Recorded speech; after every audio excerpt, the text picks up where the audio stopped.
Why do I still have OCD?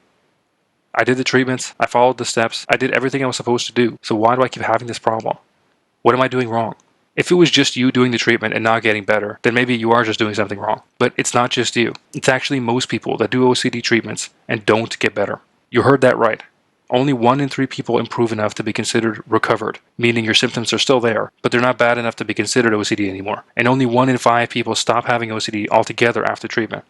In this video, I'm going to talk about 3 things that I've seen and researched that make it harder for people to recover from OCD. Specifically, I'm going to talk about the things that you can change that will help you recover faster and make your recovery last. Number 1, stop identifying with OCD. What I mean by that is, don't see OCD as part of who you are as a person. Stop seeing yourself as someone that can't do certain things in their lives or that has to do certain things because they have OCD. See your OCD as a problem that will eventually go away and that you're working towards getting rid of, not something that's part of your personality or something, and that you're going to carry around for the rest of your life. I've seen this a lot on forums and on Reddit with people trying to get better, and I really think it's something unique to just mental illnesses. Nobody catches a cold and thinks they're going to have a runny nose or a sore throat forever and just accepts that. They think that they're going to get better and start living their life again eventually. With depression or anxiety or OCD, people just kind of passively accept how they're feeling as their new normal, and they feel like they just have to manage their symptoms for their whole lives. That sounds terrible, and it's also lowering the bar for your recovery. You don't have to do that. I had severe OCD, and now I don't. I'm in remission, not in recovery. That means I don't have OCD symptoms day to day, and it's been like that for more than a year now. Telling yourself that you can't do something, or that you're never going to get over your symptoms, is basically, in a way, accepting a really crappy deal for yourself. OCD is something that you can get rid of. Don't just accept that it's chronic and make it part of who you are. Number 2, there's nothing wrong with your brain. This is probably the most common thing I hear people with OCD say. I wish I had a normal brain. I wish I didn't have to keep doing this.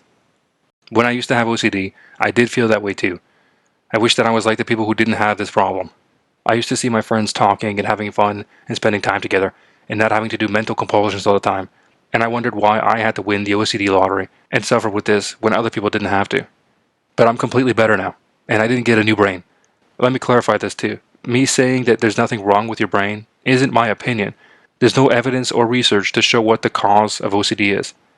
There's some regions in your brain that are more active than people who don't have OCD, but nobody knows if it's because you had OCD for a while and you just made those new connections in your brain, or if you had it before you had OCD, and that's what led to you getting the disorder. There's no test or brain scan I can do to anybody to know for sure who's going to develop OCD at some point in their lives. I'm more than happy to debate anybody on this. The research for this is not clear. Nobody knows what causes OCD. If people knew what caused OCD, they could do things to prevent it. But nobody knows why some people get OCD and some people don't. I'm actually planning on making a video about that at some point. So stop assuming that there's something wrong with your brain structures, and that's why you have OCD. OCD didn't just pop into your brain one day. It was something you developed over time with counterproductive, insidious thinking patterns that kept happening over and over and over until eventually this horrible thing that you call OCD is now terrorizing your life. Also, OCD isn't just one part of your brain that's not working or malfunctioning. If it was that simple, then you could just get brain surgery to take that part of your brain that's not working right out, and then you're cured, right? But brain surgery is not an option for OCD because it's not that simple. Your whole brain is involved in OCD because you're thinking and planning and playing out scenarios, and the themes you have are so complex, and they also often change over time. There's no one quick fix to OCD. That's why when you hear somebody say that they have the cure to OCD, they probably don't. And finally, number 3, commitment. I think this is really stopping a lot of people from recovering. When you're first starting a treatment, pretend like that treatment is going to get you fully better, whatever the treatment is. Even if it doesn't sound like it's going to work at the time when you're learning about it, you're not going to know for sure if it would work for you if you don't give it 100% of your effort to try what the treatment is telling you to do. I know this is a big deal, because a lot of the treatments ask you to stop doing whatever it is that you're doing to make yourself feel better, usually something to do with your compulsions.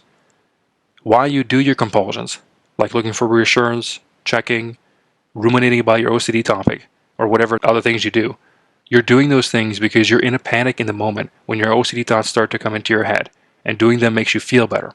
It makes you calm down. Whatever new treatment you're going to do is definitely going to tell you to stop doing those things in one way or another and to try something new. And trying something new is very scary. It's going to feel like you're taking a huge risk. I know your OCD fear is really, really, really bad or really, really important to you. That's why you keep thinking about it. And asking yourself to try something new might even feel impossible. But the whole point is that it is a choice.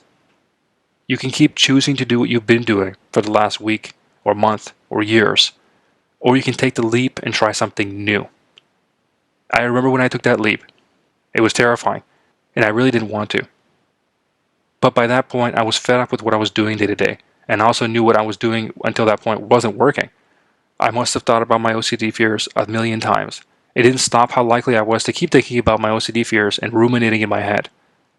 After doing this for so long and so many years, I was ready to try something new. Whatever that new thing was, anything to try to get better. But you can't get fully better if you're going to keep doing the same things you've been doing. So that's why I'm saying you have to 100% commit to whatever the treatment is that you're trying. You can't have one foot in and one foot out and partially do the treatment and expect results. Do anything to try to get yourself there. Make whatever deal you want with yourself to get started. But make sure you commit to it. You can say to yourself, I'm going to try this treatment 100% for 2 weeks. And if I don't feel any difference, then I'll just stop and go back to what I was doing before. If you start seeing the results that I've seen, trust me, you're not going to want to go back to what you were doing before. Remember, there's a cost either way. You feel like you're taking a huge risk by trying something new and not ruminating or thinking about your OCD. But ruminating comes with a huge cost as well. It comes with the cost of spending time doing it every day. It comes with the cost of feeling afraid every day. It changes your mood. It ruins life moments. And it takes you out of the moment to think about your OCD topic. Let me tell you, as somebody who's recovered and who's on the other side of it, all of that time I spent thinking about my OCD topic, I thoroughly regret. I wish I could just go back and tell myself to take that leap sooner, because it would have saved me so much time and it would have saved me so much pain. And if you're watching this, take the leap and try something new. For me, none of the OCD treatments that I tried got me fully better.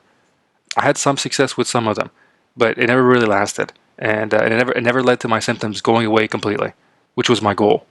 The thing that finally worked for me was the cognitive disengagement method. I talk about it more in my End Your OCD guide, step by step. If you haven't seen it, I recommend you checking it out. I also spent about half a year going through the notes of my recovery journey to make a course specific to people struggling with OCD. If you tried everything else and you're still struggling, I recommend taking the course as well. You'll definitely be getting your money's worth. I also offer one-on-one coaching where we can go through exactly where you might be going wrong with your specific topic. Check that out as well if you need to. OCD doesn't have to be chronic. It doesn't have to be part of your life. You have the power to end your OCD forever. I hope this is the last OCD video you watch.